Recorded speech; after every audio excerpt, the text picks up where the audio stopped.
Mallory, you're coming to the Amal Center at Hartford Community College on February 23rd to perform at 3 o'clock. What is it that keeps you going? Why do you still love doing this? Okay, this is why I like this show so much, because I do different shows.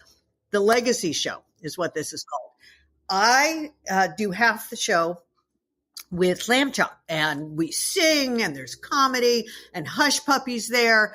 And then the other half the show is me telling stories about mom and curating videos that no one's seen before or haven't seen since they were little. So it's not really a show for children. It's not like a kid's puppet show. This is a show aimed at, the kids will have a good time, of course, cause Lamb Chop. But it's really a show for everybody who grew up with mom. And you'll get to see Lamb Chop singing and performing and Hush Puppy. And there's audience participation. It's really fun. There's still tickets available. Just go to hartfordevents.com. That's hartfordevents.com. And click on the link for Mallory Lewis and Lamb Chop, the Sherry Lewis Legacy Show. Tickets only start at $20. You can't beat it. I'll see you there. Hey, everyone. It's Rich Bennett. Can you believe it? The show is turning 10 this year. I am so grateful for each and every one of you who've tuned in, shared an episode, or even joined the conversation over the years. You're the reason that this podcast has grown into what it is today. Together, we've shared laughs, tears, and moments that truly matter. So I want to thank you for being part of this journey. Let's make the next 10 years even better. Coming to you from the Freedom Federal Credit Union Studios, Hartford County Living presents Conversations with Rich Bennett. Slow pitch fast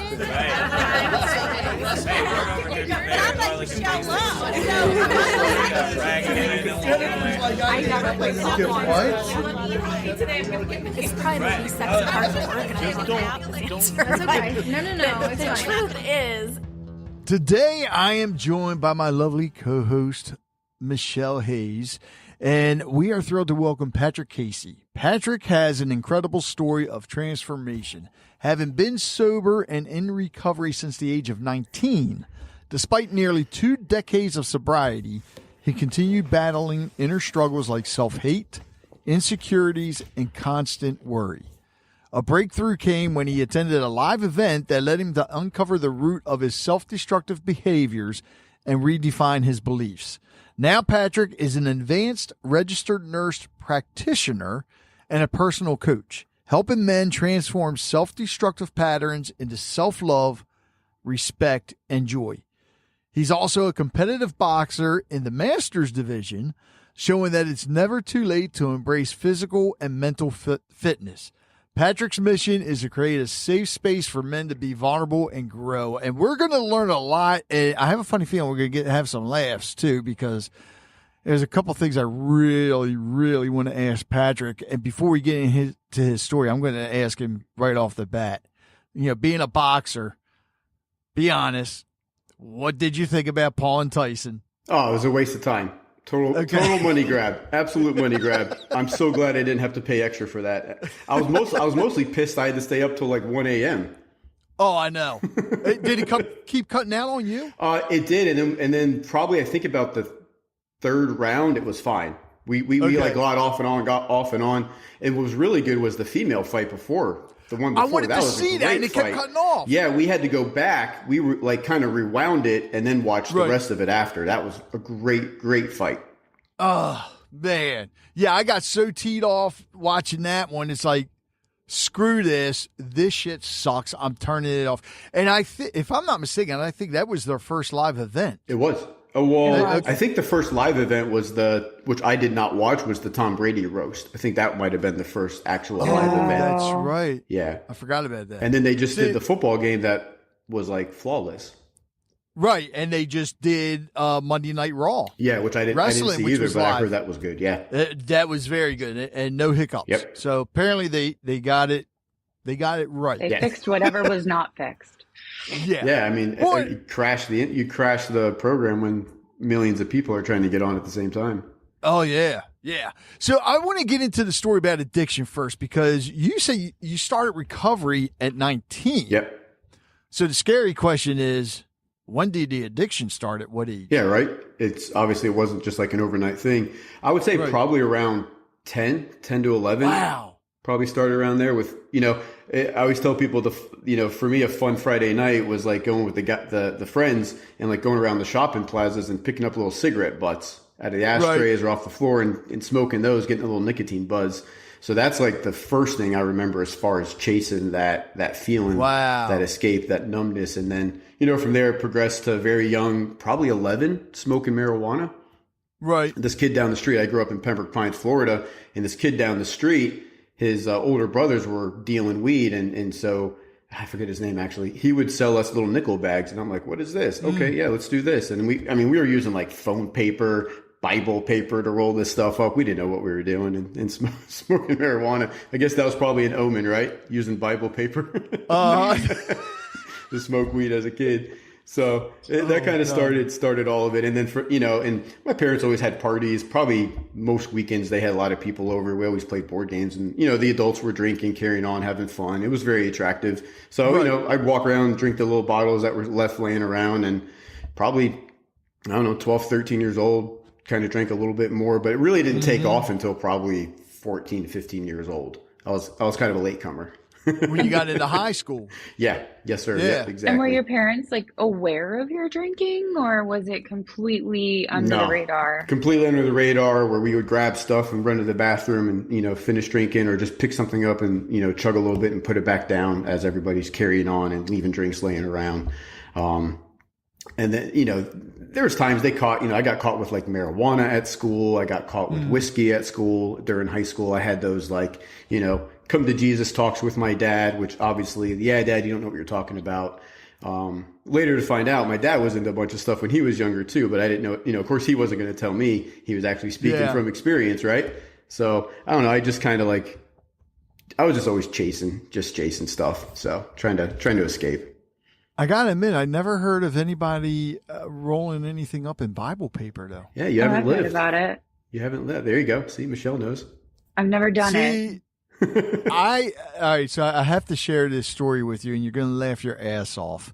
So my brother used to get high all the time, and one day he wasn't home, so my parents were looking for his stash, and they found it.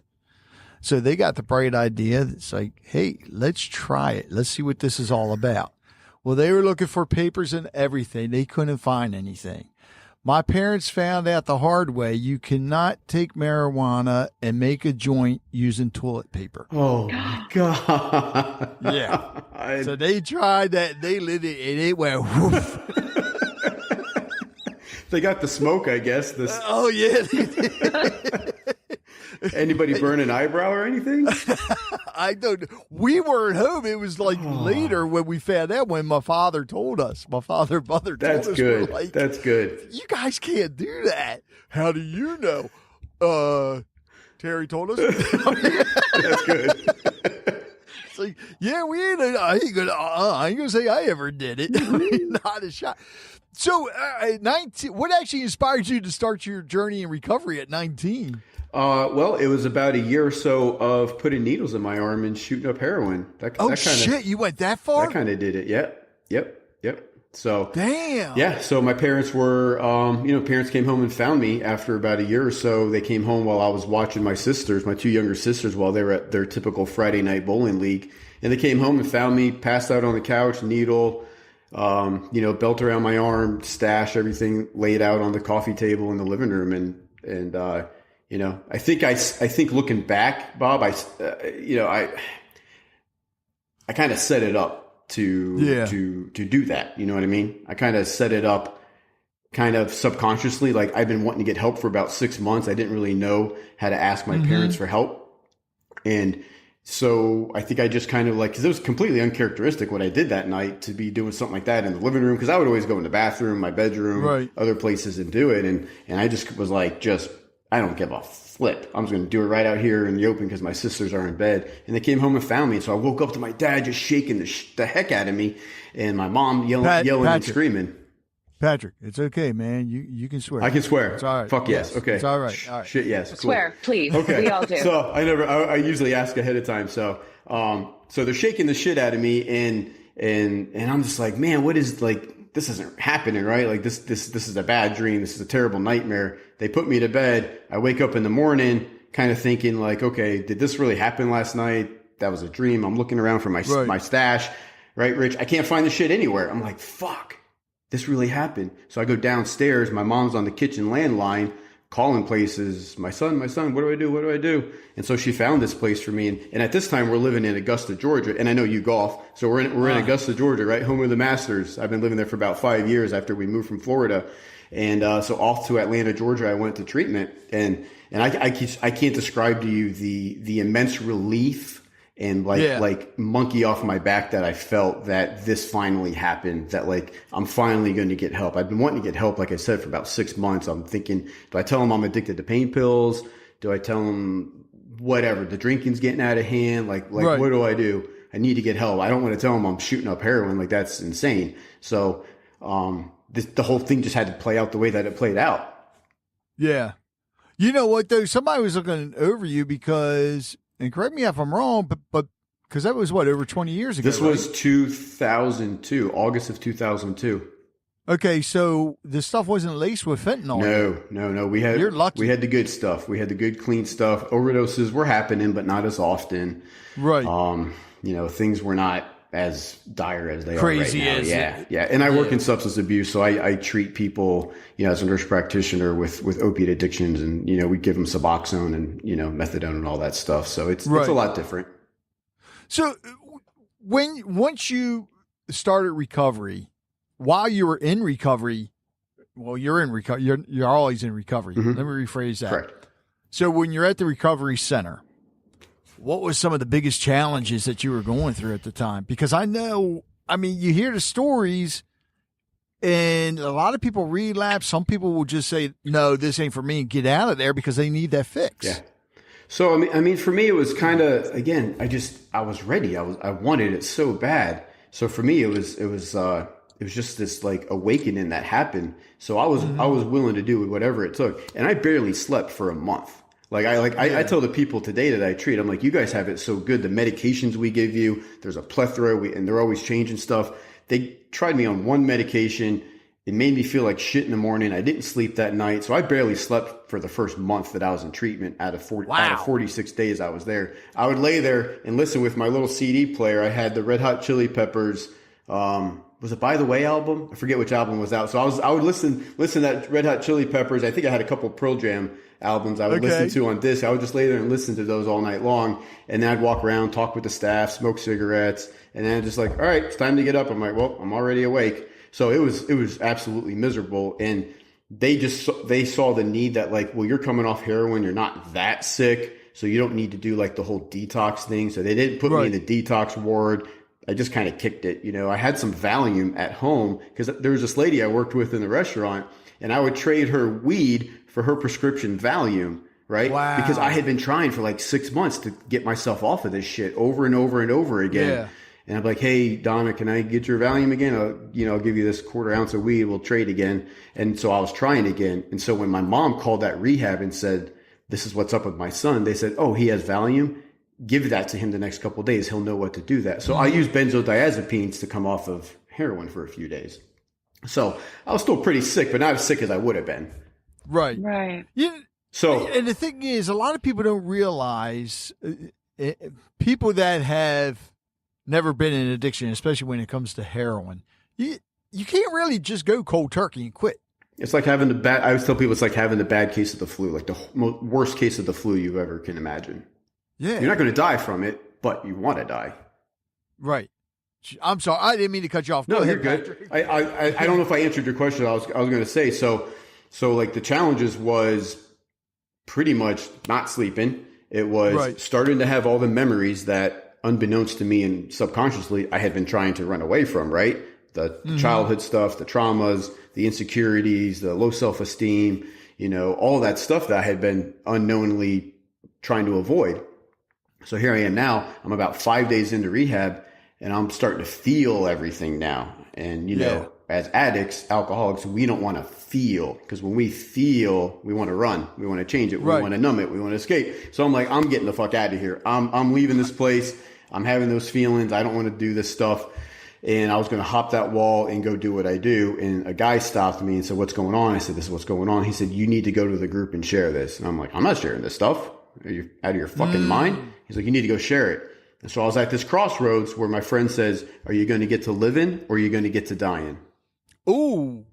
And I'm like, I'm choosing to live today. And I knew at 19 that this was a life or death situation for me, that it wasn't going to get any better on my own. So I went to the group. I said, I just vomited. Here's all my stuff. And I had that first experience with what it's like to unload my garbage to another person, let alone a room full of people. And nobody ridiculed me, made fun of me, laughed at me, mocked me, made me feel any worse. They actually loved me, supported me, said, oh yeah, I went to that too. Oh, and not only that, but then they were like one up in me, right? So I'm like, oh, this is cool. Okay. So this is how this thing works. And so that was pivotal for me. And so I decided to stay. And so I got through it. So that was like the biggest hurdle and challenge. And then after that, it was learning and seeing myself, how I wear different masks, how I play the chameleon, how I can fall into hanging out with other people. And it was funny because at the end of my treatment, after 46 days, my therapist gave me like I did this evaluation thing for whatever reason. And she wrote on there, Patrick is trying to make an A in treatment. You know what I mean? Like here I am trying to be like the class pet, like I'm Mr. Recovery and Captain Recovery, and I'm trying to be the poster child, because just like with sports and everything, you know, playing music, like we talked about, anything I do, I want to be the absolute best at everything I do. So I'm going to be the best damn little addict you ever saw, right? So it was just hilarious, and I came to realize like I got to find a way to be the authentic Patrick. How do I learn how to be the authentic? And I'm still learning that today. And that's why I got into the coaching, because I hit another bottom a couple years ago, which is like I need to be me. I'm getting covered up by life and still kind of doing that same stuff. I have unresolved things that I didn't even know were still there 20 years into sobriety. So because another question I was going to ask you is what's been the biggest challenge, you know, during your recovery? But apparently there's something, because you said you hit a hurdle. What was that hurdle? Yeah. So it's like you read the introduction in the beginning was, my fiance girlfriend then a couple years ago was following a podcaster. She's a coach, and like yourself, which congratulations on 10 years. Thank you. Yeah. I heard about that in your last episode. She's been doing this for about 10 years or so too. Well, she was holding a live event in Southern California. My girlfriend's like, hey, I'm going to this event. You know, I'm kind of introverted. I'm a little shy. You know, would you come with me? I'm like, sure. Like, I'm open-minded. I'm sober a while. I know probably I'll get something good out of it. And I got way more out of it than she did. And I had this breakthrough that like, I still don't love myself. I still hate myself. I still talk really shitty to myself. I don't know how to take compliments from people. Wow. Like this makes no sense. Here I am in South Florida, living close to the beach, nice house, car, good income, career. Again, boxing, soccer, tennis, pickleball. Like I'm doing all the activity sports. I'm healthy. Like I don't drink. I don't smoke. Mm-hmm. How could I not love myself? And it was like, oh, well, you haven't really fixed those things, or you haven't really touched on those things that you couldn't do with therapy, or you couldn't do with taking antidepressants in your early 20s. So like I had some unresolved stuff I wasn't aware. I was still like, you know, flipping off, you know, if something set me off, I was just flipping over, you know, like a pot of boiling water. Any little thing was like, just explosion. Right. Right. And I'm like, why does this happen? I'm like, oh, maybe I'm not spiritual enough, or maybe I'm not doing enough sober stuff. And it's like, well, no, I'm still doing the same thing. I'm just not using drugs and alcohol. I'm using all these accomplishments and achievements and hobbies to not look at myself and not really focus on the guy that I see in the mirror. And like, so I admitted in this group of people that I want to look at myself the way that Caitlin looks at me. I want to love myself the way that she loves me, the way that other people love me. And I know I can't love you until I love myself that way. So how the hell do I do that? And this lady, JJ Flazanes, the coach, you know JJ? Yes. Yeah. Favorite person. So I've been working with her. I've been working with her the last 2 years. So she came up to me and she's like, you know, this doesn't have to end like this. It's like I can help you. And even if it's not me, let somebody help you. Like, you can't have this breakthrough and then go back home to Florida and go about your business. And just like when my parents found me and I went off to rehab, and that 5 days after, I was at this crossroads and I was like, I don't know what this means. I don't know how you're going to help me on the other side of the country, but let's do it. I don't care what it costs, what it means. Let's go. Let's do it. And, wow. And it's completely broken me open over the last 2 years, and to where then I just did like a business course with her. I did the emotional stuff first, and then I did a group business course with her, which you're nodding your head. You understand? She's awesome. Yeah, right. She's awesome. Right. Yeah. So then I got into coaching thinking, I'm like, why can't I help other guys who suffer with this stuff too? Because I've been always helping people with substance abuse and recovery. What about the everyday guy that doesn't have those addiction problems, right, that also struggles like we do? Wow. That's weird. I didn't realize it was JJ that, well, I guess more or less helped you to discover that. Mm-hmm. And all thanks to your girlfriend. Yeah. Now fiance, or now, are you guys married now? Fiance, which is why I was trying to get you to come DJ our reception. Oh. Later this year. Down in Florida, huh? Yeah. Hey, there's worse places you could go. You know what? I know a really good guy. Right? No, in all, I do miss it at times, but I really stopped doing it because my son couldn't commit to it anymore. Yeah. And it's hard for me to carry that equipment all the time, man. I'll carry it for you. We got you. Yeah, but you ain't going to come up here and load it up. Where are you, by the way? I forgot. I'm in Maryland. Oh, okay. Yeah. I have a friend. I have a friend with a house up there. So. What's that? I have a friend with a house up there. Maybe we can work it out. Oh, really? Whereabouts? Do you know? Oceanside or something? Ocean City. Ocean City. Yeah. I think right on the ocean. Area. Yeah. On the ocean, of course. That's why it's called Ocean City. I think I thought it was next to a lake. Lake City. Lake God. City. All right. Now, Michelle, you know what? I'm 20 minutes away from Rich in my office. Yeah. Okay. So you're close. Yeah. Thank God she's 20 minutes and not right next to me. I'm joking, Michelle. This morning I was right next to you. It was great. God. So, Don't fall out of your chair, Rich. So we know it was JJ that helped you, especially with the coaching and everything. Yeah. And when did you actually start coaching yourself? Probably a few months ago. So, okay. Yeah, she got me to do, which again is a lot of my entire story the last 20 plus years, is doing hard things, doing things that my brain says, well, what are people going to think? And why are you doing that? And you shouldn't be doing that. So she got me to do, a webinar, and then I did another master class, and then I started coaching. And, I'm looking into, taking workshops into some of the rehab places because there's so many down here, just kind of like working it, just kind of trying to share some of this material with people and seeing if anybody's interested, if they're going to, latch onto that kind of stuff. Because again, I see it from the side because I'm the one treating people in the inpatient setting. So I'm treating people with medications, checking their lab work and et cetera. And I'm seeing what you were talking about, which is the relapse. Oh, you're back again. Yeah. Oh, you're back again. Oh, hey, good to see you back again. Oh, so-and-so died. So-and-so passed away. Did you hear about so-and-so? It's like over and over and over again. It's like, what's missing? What's missing? And it's like, for some people, the medications aren't the answer. For some people, it's like me, it's let's get to the core root of stuff. Sometimes medications are necessary. And, and I treat a lot of veterans like yourself, Rich, like, a lot of first responders, veterans, and the PTSD, of course, man. And, and funny enough, both my sisters ended up marrying a Marine.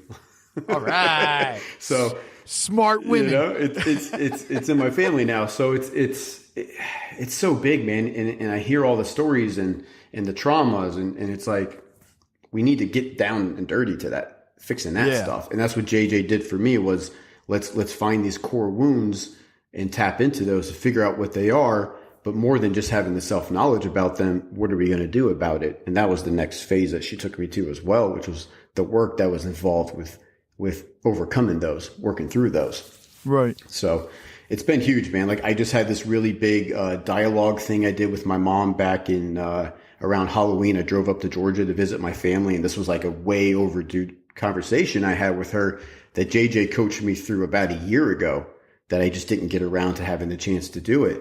And my mom and I had this huge breakthrough, man, with a lot of my childhood stuff. And it was so impactful and so overdue that that's the kind of stuff that people need to do, that they may or may not even have the chance to do those things. I bet there had to be tears there between you and your mom. So many overdone tears. And she's like, oh, this is great. I want to do this with this person and this person. And, she even said, like, I wish I could have done this with my dad. My grandfather, who was World War II Navy veteran, passed away at 94 about 3 years ago. So yeah, he's one of the few that was one of the few that were still left. And she's like, I wish I could have done it with him, because hey, guess what? She had her own childhood trauma, and guess what? That shit gets passed down. So here I am. And so the last thing I want to do is carry that forward. I want to stop that. Right. You know what? And the thing is, with especially a lot of the World War II vets, the Vietnam vets, and even the Korean War vets, a lot of those guys don't open up. And even current veterans, and it seems like a lot of veterans and first responders, and correct me if I'm wrong in this, because you help them, but if they've been through anything, it's very, very hard to open up. And I did find that, especially veterans, it seems like it's easier for them to talk to other veterans. 100%. But outside of that, it's still, and even other veterans, talking to other veterans, sometimes it's hard. But thank you for that, because that is something that's definitely needed. And I'm glad that you're doing it with first responders too, because I'm going to admit, first responders, whether it be EMTs, firefighters, police, do not get the credit and respect they deserve, because yes, if you're in the military, you may see wartime. You may go through a lot of shit. But these guys here, the first responders, they're at war every freaking day, whether you know it or not. Yeah, and you get done, and then you got to go move on to the next case. You don't even get time to process what the hell was that. Yeah. And it ain't like and here's the thing. And God, back in the day, especially the police, they were told after you get off work, go out and drink. Yep. But what's that solve? That doesn't solve anything. It's basically you're putting a Band-Aid on the wound. Yep. That's all you're hemorrhage doing sometimes. And so that's the thing for me, is like you said, a lot of them are untrusted and guarded, heavily walled up. So I have to try to find common grounds, so I've tried to find, and I worked as a nurse for about 8 years before I went back and got my nurse practitioner in 2018. So I worked in trauma. I worked in Atlanta, Georgia. So like I did that side. After the EMTs, firefighters would bring the patients to us, then we got them. So I had a little taste of it, but same thing. We would work a case. Oh, they didn't make it, on to the next one. This child just drowned and we couldn't get him back, or this kid shot himself or hung himself, or this bad car accident. It's like, oh, on to the next thing. But at least at that point, they were helpful with like, let's process this. Let's grieve this. Like, do you need to talk about this after your shift? But there was no talking about it and processing it during your shift. You had to keep doing your 12 hours. Yep. Just like you said, like these first responders have to go on to the next one. And that's what they all talk about. And they get so burned out. Yeah. When it comes to men, because you help a lot of men, and this is something although I see it now in the younger generation. When I say younger generation, I'm going to say probably mid-20s on down now. With the self-love, they don't love themselves. Why do you suppose that is? They don't even respect themselves. Well, I don't think you can respect yourself until you love yourself in the first place. But why do you think that is?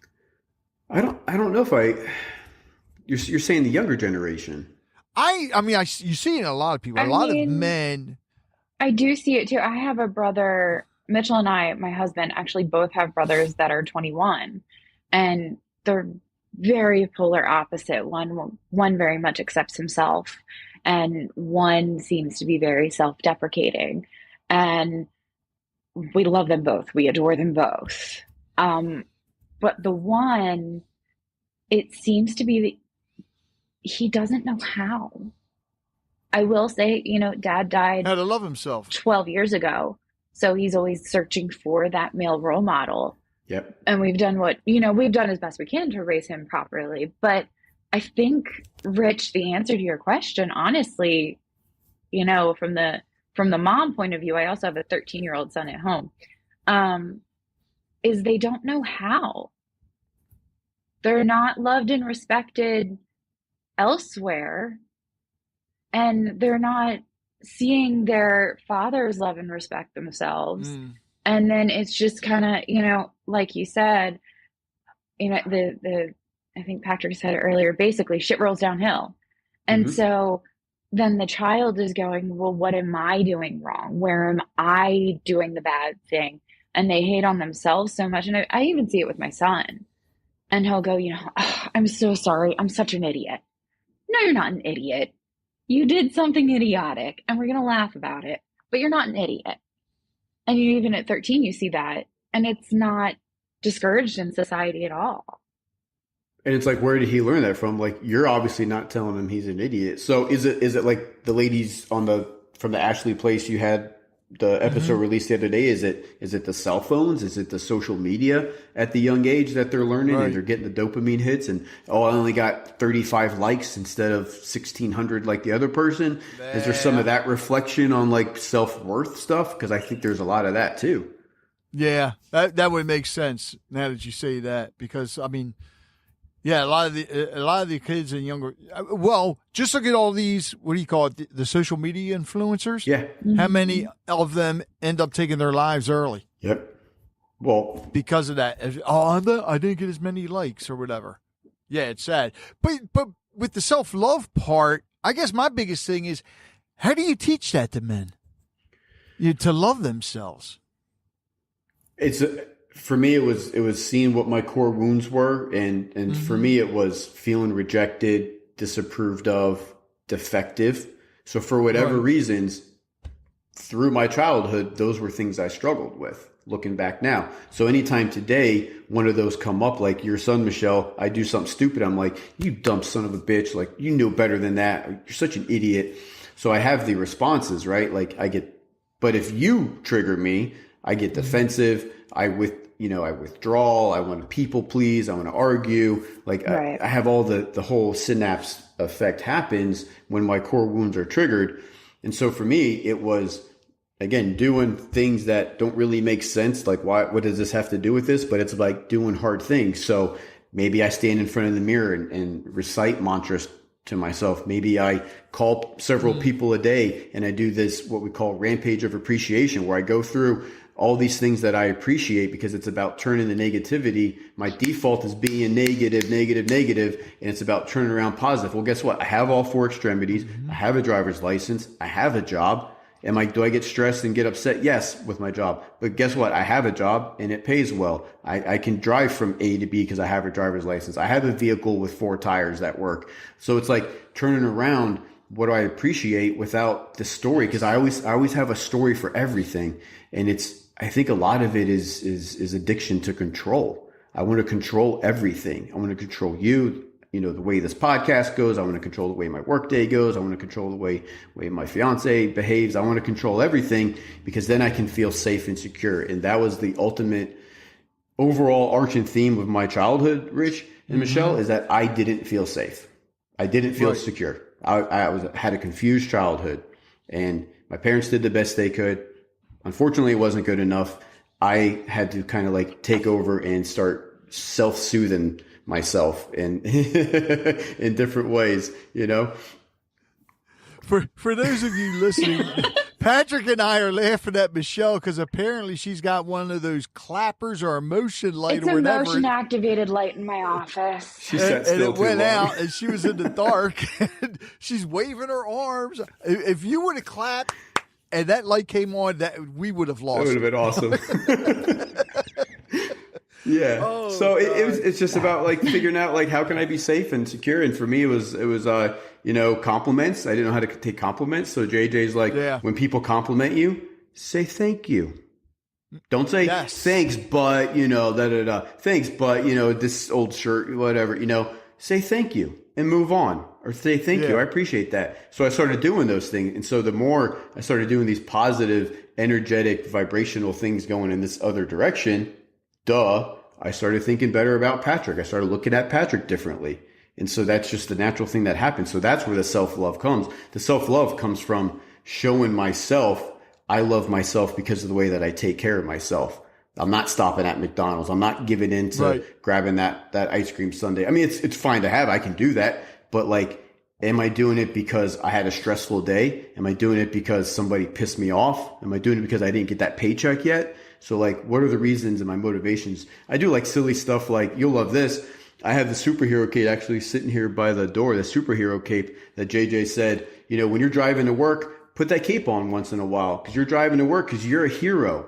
Like feel that, like put on some costume, like act it out, man, because you're doing heroic things. You're helping save lives every day. But to me, it's just a 9-to-5 job. It's what I do. Right. I forget people's lives are on the line every freaking day. So what am I going to do about it? Like just kind of like aimlessly go through my day and do that automatic pilot while I'm driving? Or am I going to like kind of focus on some good positive things or call some people or listen to a good positive podcast or a YouTube video or something like that? You're listening to Conversations with Rich Bennett.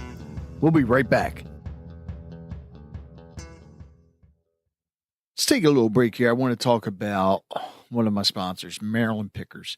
Maryland Pickers is a local junk removal service, and they also have dumpster rentals as well.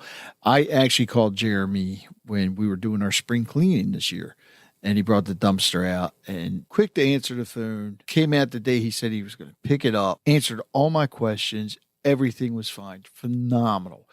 Very professional to work with. So if you're looking for junk removal service, if you're looking to rent a dumpster, contact Maryland Pickers. Go to marylandpickers.com or give them a call at 443-206-1859. Again, that's 443-206-1859. Tell them that Rich from Harford County Living sent you. I think it's important to note that you say these things, but it's also important that they're hard. Yeah. I know my generation, it's hard to say, you know, someone compliment you. Oh, I love your hair. Thank you. But it took me an hour to curl this morning because I really didn't feel like washing it.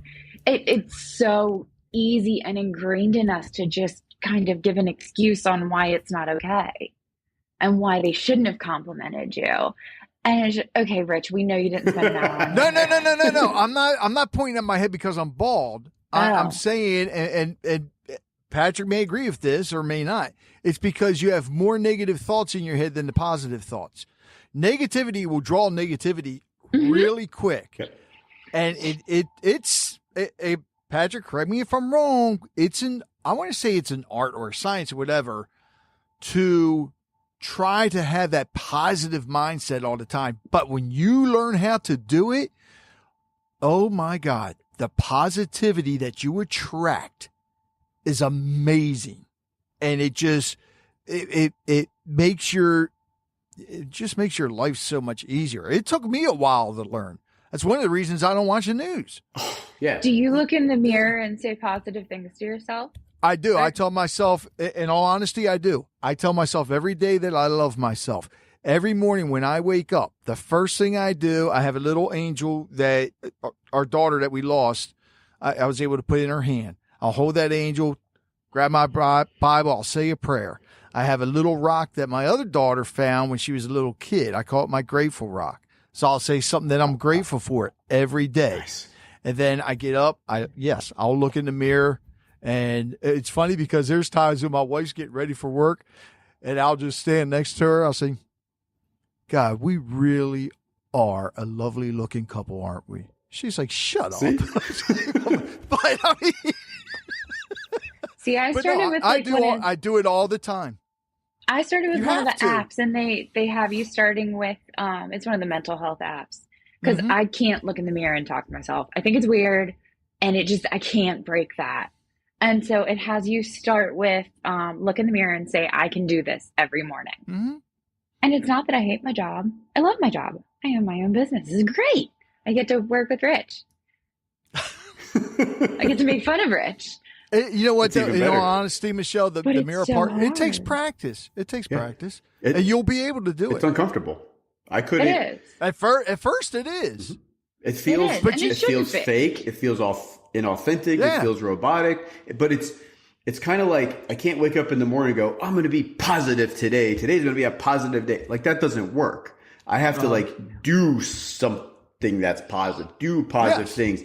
Do an appreciation list. Sometimes I write down goals. Like Some of them are things that are actually coming up. Like, I'm looking forward to this vacation. I'm looking forward to this trip I'm going on, this show that we're going to go see. I'm looking forward to having $1 million. I'm looking forward to going to Italy, but I don't have that planned. That might be 10 years from now.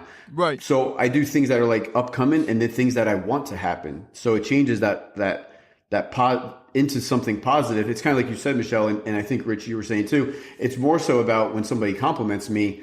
It's the story I say to myself. Like these things sound different. I want to have a lot of money because then I don't have to worry about bills every day. Then I don't have to worry about having to fix my car all the time. And then I can get out from under this house. That sounds different than I want to have a bunch of money because I want to have the independence and freedom to travel, to come and go, to help my family. Like, those are two different things, but the goal is the same, is to have a lot of money. So it's the story I tell. It's the way that I say it. Because once I start going, it's like when somebody tells you something, you say, yeah, but everything after that but negates everything, right? Like you were saying, if I get a compliment. Yeah. So just like when I tell myself I want this or that, but I completely change the vibration. I completely change the energy underneath it. Yep. Yeah. And the funny thing is too, and I'm a stickler on that. When somebody says thank you, yeah, definitely say you're welcome. But when it comes to social media and the text and everything, you can only say you're welcome. So yeah. And you thank God for emojis, because to me, it's in person, when you say it, when you hear it, it makes such a big difference, a huge difference. One of the things, and I can't remember who I was talking to, but we were talking about mentorship, which I believe everybody should have a mentor. And we were talking about it on one of my episodes. And I mentioned that I have mentors and they don't even know that they're my mentors. Nice. Yes. And the person said, well, you should tell them. I was like, I never thought about that. I was going to say my mentor is the best one in the whole world. Huh? I said, I just want to say my mentor is the best one in the whole world. Who's that, Mitchell? It's you. I think it's the guy on the screen. I thought I figured it'd be Mitchell. Rich is very humble. Very humble. Well, thank you, Michelle. I'm mentored by Santa Claus. No, it's funny because, and the thing is, a lot of times you may have a mentor, not even realize that you're a mentor. Mm-hmm. But it's. Anyways, we're getting off topic here. One of the things I do want to ask you about, and I really love this, but the boxing. Mm-hmm. How has that? When did you start doing it? How has that played a role in your personal growth and recovery? I started around COVID. My still getting used to saying fiance. My fiance, we just got engaged December 23rd, so it's still new. Oh, congratulations! Oh my Thanks, God, guys. congratulations! Yeah, Wow. appreciate it. So she'd been boxing a little bit longer, and she boxes too. Yep. So she threatened you. 100%. You see this black eye that's healing? No. She'd been doing it, and her trainer, it's COVID. It was kind of like, all the gyms are closed. And he said, well, we can go to this park and we can do some stuff outdoor. I can hold the mitts and bags. And I was like, okay, cool. So I go out there and I'm stiff as a board and I don't know what I'm doing. And it's funny. I have a whole video montage thing I put together from the progression over the last 4 years. It's hilarious, but it's cool to see the progression because of the work that I put in. Now, I had no intention on ever competing. So I started at 37. I'll be 42 in a couple weeks, actually. So I started at 37. Happy early birthday. Thank you, guys. Appreciate it. So I started just doing it just to kind of get in shape. I want to lose a little bit of weight. Like I said, I've always played basketball, soccer, sports. So I've always been active. Mm-hmm. So it was probably 2 years ago. He's like, hey, let's start sparring. Let's start going to some other gyms and spar. And I'm like, what? So we started doing that, going to other places and sparring against other guys who were trying to take my head off. Right. Oh, wow. Now, again, we're wearing headgear and 16-ounce gloves, so it's safer, but you still can get rocked. I still got kind of flashed a couple of times. You can still get knocked out if you're not careful. And then we had the Golden Gloves event coming up in 2023, right? Yeah, okay. 2023. So I competed in that, So I won that for 165 pounds for, again, Masters Division 40 and over. Nice. And dude, that was the scariest thing I've ever done in my life. I felt like scary. I've jumped out of a plane a couple times, and, you know, it's the scariest thing I've ever done. It's still today, every time I have a match, sometimes even sparring somebody I haven't sparred against, those butterflies, those nerves, the self-doubt starts kicking in. Right. But it's not as debilitating as it was the first couple times. And so I was working with JJ during this time and her group. And so they all kind of helped me get through that. And I got through it. Again, won the match. I got the Golden Gloves belt. And then the end of 2023, I fought again and won. And then in 2024, last year, I did the Golden Gloves again and won again. Wow. And then we went to Atlantic City for our first traveling tournament. So we went to Atlantic City to box back in this past September. And I moved up a weight class, which probably wasn't the best idea because there was less fighters there. And I lost. Very close match, but I lost. So I have a 3-1 record. But it was fun. And like you would think, why are you doing this? You have a career. You're a professional. Like, what the hell is wrong with you? You know what, Patrick? You didn't lose. Yeah. You said something. You said something right there. It was fun. So and you're doing you more or less stepped out of your comfort zone. You're doing something you thought you would never do. You know, so you definitely won, man. Without and everybody doubt. says that too. You know, like just stepping in the ring is victory, no matter what happens, what the outcome. But you know, we're competitive. We want to win all the time, right? At everything. But it's about putting it into perspective. Like this is amateur boxing. This is more or less a hobby. It's kind of like glorified sparring. We're all well protected. It's 3 rounds. You have an official and judges.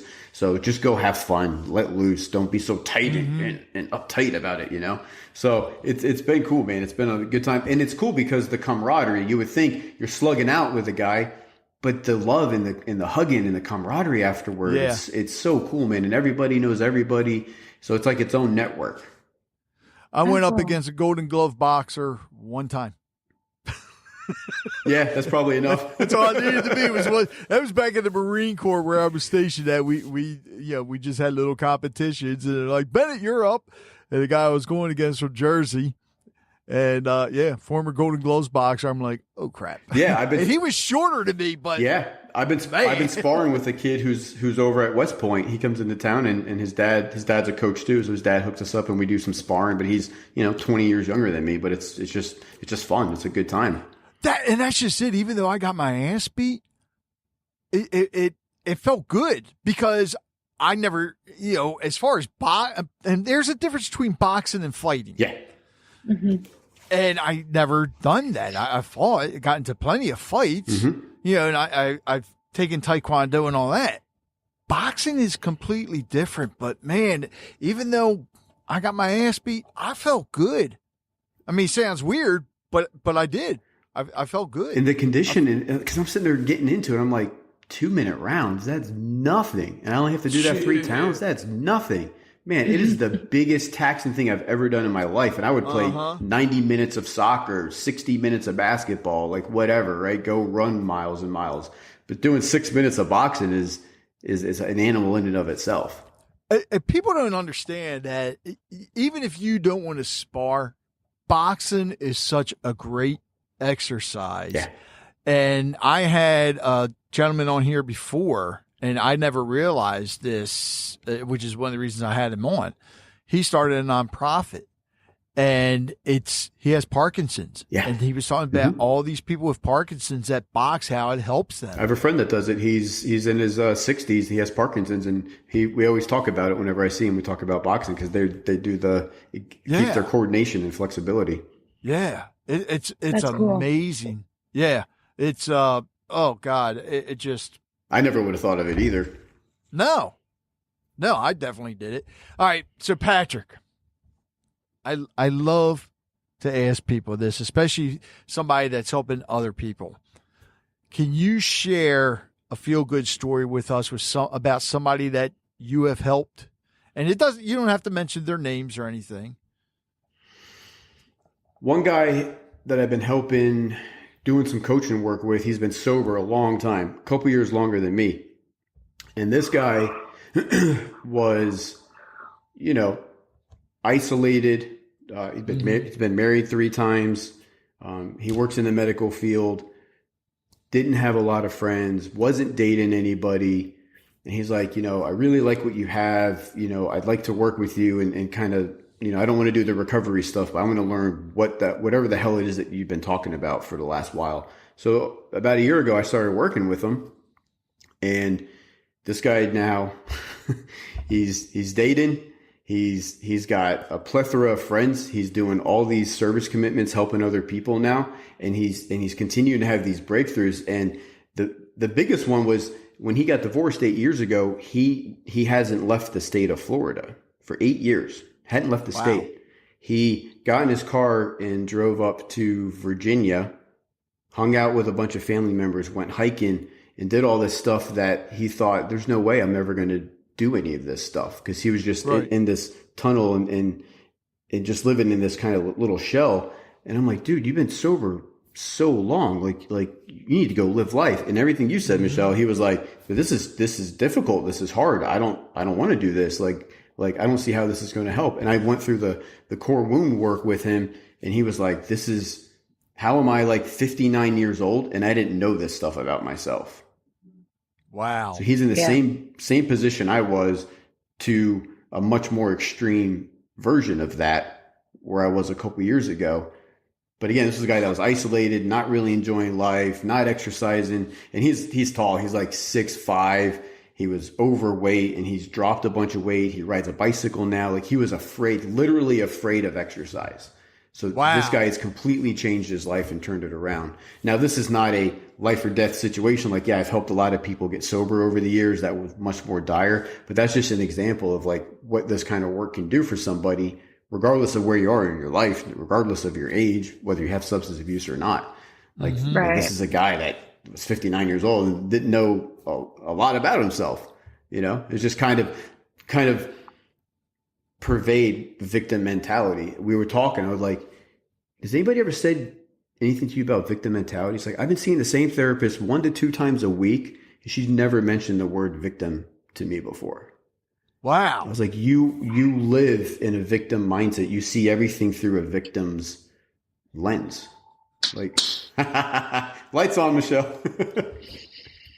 So, it's kind of like, I think we all probably have those friends, and it kind of goes back to what you were saying, Michelle, about talking positive and stuff. It's like we all have those friends that complain about stuff, right? You ask them how their vacation was, and they might say 1 or 2 good things, and then it's all the negative things that happened on the vacation. It's like, did you actually have a good time? Like, you don't sound like you even had a good time. So we have those friends, and they're stuck in that negative. They see everything through that negative lens. Yep, exactly. Yeah, and it's hard to stop, but it can be done. It's an addiction, almost. Oh my God! Thank you. You're getting something out of it. The only reason you're doing these things is because you're getting something out of it. Damn, I never thought about that. Patrick, something very important. Tell people about these damn courses you offer. Yeah, so I got to, like I said, JJ, made me do things I didn't want to do, and I've gotten a lot of good response from it. It's awesome. It's stuff that I definitely never would have done on my own if I wasn't encouraged and supported to do it. So my first one I did, I think back in June of last year, I did one called the 3 Steps to Breaking Through Self-Destructive Patterns, where I go through everything about, again, it's not just drugs and alcohol. What are the other things we do that are destructive, that are holding us back? So I go into 3 steps for that. And then I just did one recently. You may or may not like this play on words. It's called Mail Ordered Support, MALE. 5 ways to deliver help to the man in your life. So that was kind of a fun play on words. And so that is about, it doesn't have to be men only, but obviously I can speak more for men because I am one. So it's about how do you help the guy that's struggling, because through doing this coaching work, I've had so many ladies come up to me and say, how do I get my husband to like work with somebody like you? How do I get my son or my nephew or my boyfriend or whatever the case is? Or I have this guy friend. How do I get them to like even see that they need help? And I think you were talking about it with the ladies from Ashley on your last podcast about like, how do you help people? And you can't pressure them into doing it. But the biggest thing is to be a role model. And the more they see you doing those things, it's like you said, it becomes attractive. The negativity can be attractive, or the positivity can be attractive. And so I go into ways in which to do that. And the more the more part about it that I love the most is towards the end of my course, I really tap into masculinity and femininity and the energy differences with those and how we have those and how we need those in our relationships to make our relationships kind of work better. Because I have been married before. We were together for 10 years. I was married for 4 years and we divorced in 2016, which again is obviously why I waited so long to get engaged again. But I learned so much through that marriage that I vowed I'm not going to repeat this. And so I really dug into what the hell is masculinity really? What is femininity really? And how do those things work to have that polarity in the relationship so that now I treat Caitlin like a lover rather than just a pal? Because when I was married towards the end, we were just roommates. We were just, hey, what's up? We were just pals. And so now, like, you know, I still do things like surprise her. I still like, you know, keep her guessing. I say, hey, put on something nice. We're going to go out. Where are we going? You'll see when we get there. And we go see this awesome show. And she's like, oh, that was awesome. That was a great night. That was wonderful. And she gets all lit up again like she did on our first couple of dates. So it's about keeping that alive again because it's so easy to get stagnant. Going, man. Dude, it's so easy to get complacent and stagnant and just let myself go. Yeah. And so thank God we do a lot of the same hobbies and all the fitness stuff. And then we do a lot of the same emotional, spiritual work. And we're on kind of similar journeys. So it's been really helpful in having the two participants that both want to make it work. So I'm kind of figuring out a lot of that stuff. And, you know, somebody told me the other day, like, not only obviously is the divorce rate super high, but people who get married a second time, the divorce rate's even higher. Wow. Imagine that. That blew me away. It was like 63% or something of people that get married a second time get divorced. High. I don't want to freaking end up like that. Yeah. You know, we all know people that are in miserable relationships. It's like, why are you guys even together? You guys are fucking miserable. Yeah. So, I'm in the same boat with you. I'm in my second marriage, you know, thank goodness. Yeah. Thank goodness I'm in my second marriage. Thank you. I think the second one's better. Yeah. And I have, at least it was for me. And I have all the, you know, hope and guarantee in the world that this is going to be beautiful. Yeah. Exactly. But you do have to keep the spark alive. Yeah. And, you know, when it comes to marriage, you and your partner may not like the same things. Sometimes you got to step out of your comfort zone. My wife and I have been married for 27 years now. And this past weekend, she wanted to go to an antique store. And then, first to a craft show and then an antique store. And then we were headed to Costco. And she's like, you sure you want to go? I was like, yeah, I had a blast. Especially in the antique store. Oh, my God. Good thing I didn't take a lot of money with me. Yeah. Or have a tractor trailer because we would have been bringing home a lot of furniture. I was kind of upset that the guy didn't have any old microphones, but that's okay, you know. But she's, afterwards, she's like, I didn't think you'd really want to do that. Oh, that was we went to an estate sale first. Oh, nice. Yeah, because when she sees an estate sale online, she's like, honey, an estate sale. I said, no, don't look at it until you get rid of something first. But then she's like, I'm surprised you went with me. I was like, yeah, why not? I want to see what they had. Yeah, and I'm, you know, I know she likes going to musicals and shows, and so I've been picking some, and I'm not big with that, but I've been picking some that are actually put on by local kids, high schools and middle schools. Oh, those are and awesome. They're fun. They're actually cool. like we just did Shrek the musical, and it was hilarious. Oh, it was so funny. And I think we did School of Rock before that. Rock. Like that was hilarious. So it's like it's a good compromise. So I'm always kind of like peeking for those things. Oh yeah, you have to. What was it? I remember when we first started dating. The first concert her and I went to together was Yanni. Wow. Yeah, and it's a couple years ago. But it was a long time ago. It was his Live at Acropolis tour. And I loved Yanni. I mean, because he used to play in a heavy metal band. That's how he got his start. You know, it's like, okay, let's do it. And it was lawn seats. And then halfway through, during intermission, this guy came up and gave us pavilion tickets, like third row back center. To this day, still one of the best concerts I've ever been to because he did some solo stuff. So his fiddle player, violin player, whatever, did a solo, would blow Charlie Daniels away. Oh, wow. The bass player, Patrick, you're going to love this. The bass player did a solo, would have made Flea look like a beginner. Really? Yes. I mean, his concert was just, it was, even though I don't even think he calls his music new age, but it was like you were at a rock concert. but yet at the same time, we've been to some other things. Like we've seen, oh God, I forgot. Oh, Travis Tritt. Okay. Yes, we see Travis Tritt. We'll go see Trans-Siberian Orchestra. Nice. I cannot get her to go see Kiss, but I'll go with you. too late. Well, too late now. I mean, well, they're done. Rude. Yeah. Well, They're done. You could have taken me. So I've only seen Kiss twice, and that both times I've seen them, it was without their makeup. I've always wanted to see them with their makeup and never did. yeah, that would have been cool. Yeah, I mean, she's gotten me into some country stuff because I was never a country fan. So there's a couple country bands I've seen that I like. And I'm like, all right, cool, I can get down with this. Yeah, expand Just your horizons, try new things. man. Yep. I like telling him Definitely. to plan nights. Like we were going to work tonight. And I was like, no, we're not working tonight. You're going to plan whatever we do tonight, but we're not going to be in the office. We're not going to work. We'll work some hours tomorrow to make up for it. But you plan something. And I haven't heard from him all afternoon. So I'm slightly scared. Did he plan or did he forget, right? I don't know. But if he He's did, probably busy with work, Michelle. oh yeah, sure. No, it's Friday. He probably had happy hour with the guys at work.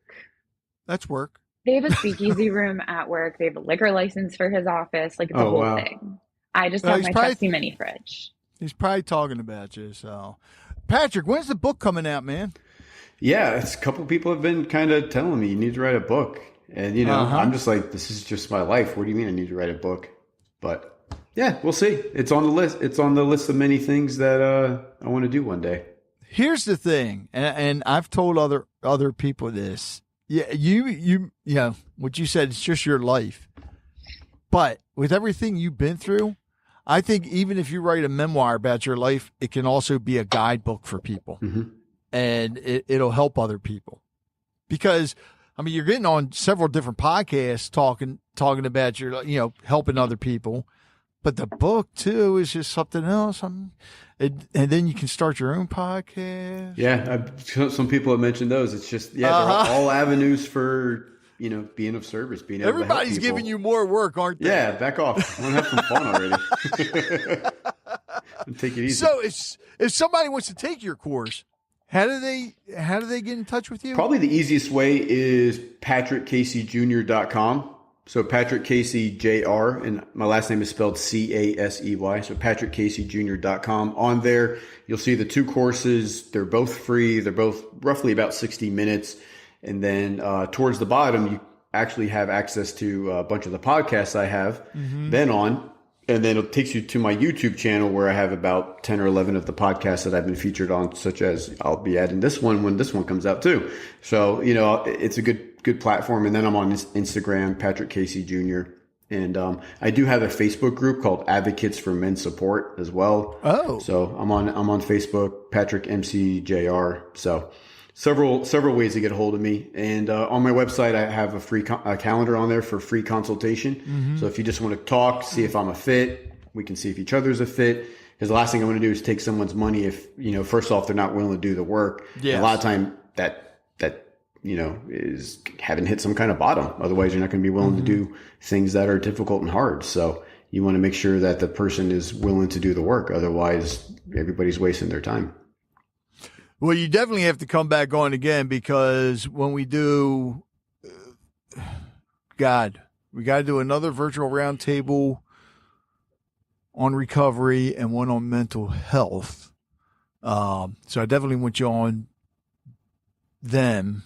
And, well, you know what? Hell, the door's open, man. Anytime you want to come Cool. back. Yeah, I'd love to. We'll jam. By then, I'll be playing the bass. You can get on and we'll just do a jam. Yeah, perfect. I'll hook up. And Michelle can play her clapper. I'm sure I can hook it up to the computer. No, you can have my son. He plays the violin and the automaton. The what? Automaton. Automaton. What is that? How do you spell You've that? never seen it? How do you spell that? Oh, Do you know? no. Automaton. What is Yeah, it? it's like the thing you see all over, like, I guess it's on TikTok, but it's on like Facebook Reels and stuff, and it's the one that looks like a face, and you squeeze it. Huh? Okay. You guys have never seen it? No, I No. don't think so. It's Are a you, lot. are you making this I'll up? definitely be looking No, that I'm up. not. He got one for Automaton. Christmas. Okay. It's Cool. the So it's small, little Italian. handheld thing. Yeah. Cool. But It's it looks Japanese. like a face. Oh, really? Yeah. Ooh, I may be interested in getting one of them. Michelle, do you have any questions before I ask Patrick my last question? No, sir, I do not. What? You I feel all right? didn't. She got all she needs. Yeah, I think so. Okay. So, Patrick, is there anything you'd like to add before I ask you my last question? No, I don't think so. I think just trying to do the work of helping people. Yeah. If you need help, find it somewhere. Just like I was told, go ahead and get help, even if it's not with me. Get help from somebody. There's no reason. Life is too damn short. Stop being miserable. Go get the help somewhere.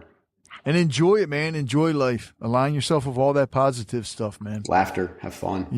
Look at the Good News Network or something. I mean, just look up all the good stuff. Stop It'll watching make a the difference. news. Yes. Yeah. Stop watching the news. Pick up a good book. Read it. We gonna like give you funny holidays in our office. funny. Yeah. holiday. Yeah, what? like Clean Your Desk Day and National Cat Day Oh. and Hot Chocolate Day and all the fun ones. Opposite day. Is there Those an are opposite fun. day? I work with my husband, so it's going to be interesting. Okay. Oh God. So Patrick, what is the next big thing for Patrick Casey? Probably a TED Talk. What do you think? Oh, hell yes. Hell yes. Do it. I think you should. Yeah, I think the next I started a meetup group, so a men's meetup group here in town. So I got about 7 or 8 guys signed up on that. So I'm hoping to kind of do that too, to do some local in-person stuff too. And like I said, go to some of the rehabs. I think what would be really cool is to kind of get some flow going with doing workshops at the drug and alcohol substance abuse rehabs, and then to actually like travel to other places, to other rehabs to do Like those to workshops. Ashley. Yeah. And for free. I'm not doing it for money, for free, but maybe I could pick up clients along the way too when they get out of treatment. It's kind of the hope, and share some of this material. So I think that's the next thing. That'd be awesome. That and the thing with the TED Talk, I know it's hard to get on one of those stages for a TED Talk, but you can schedule a TED Talk X, I believe. Yeah. I've seen people talk about it, and I think they have all these. Yeah, I mean, I'm obviously saying that in jest, but yeah, I think there's a bunch of requirements serious, and things. Maybe down the road, maybe that'd be a cool big thing. But yeah, I don't know. Why not? Yeah, do it. Hey, never thought I'd be boxing. Never thought I would be on a podcast. Never thought I'd be doing a lot of things that I do. So exactly. That's one thing I learned in sobriety that one of my first mentors told me: never say never, and never say always. Oh, I never heard the never say always. Never say part. always. Never say never. I hear all the time like in wrestling. I'm always going to do this. It's always going to be like that. You're always going to do this. Like he said, never say always and never say never. Yeah. I like that. Yeah. You need to put that on a shirt. Okay. I like it. Never say never on the front and never say always on the back. Never say always on the back. There you go. With your website on there. Yeah. Yes. Can't forget that marketing, man. Yeah, man. I mean, Patrick, thanks a lot. Thanks, Rich. Appreciate it. Thank you, Michelle. Absolutely. Thank you for listening to the Conversations with Rich Bennett. I hope you enjoyed today's episode and learned something from it as I did. If you'd like to hear more conversations like this, be sure to subscribe to the podcast so you never miss an episode. And if you have a moment, I'd love it if you could leave a review. It helps us reach more listeners and share more incredible stories. Don't forget to connect with us on social media or visit our website at conversationswithrichbennett.com for updates, giveaways, and more. Until next time, take care, be kind, and keep the conversations going.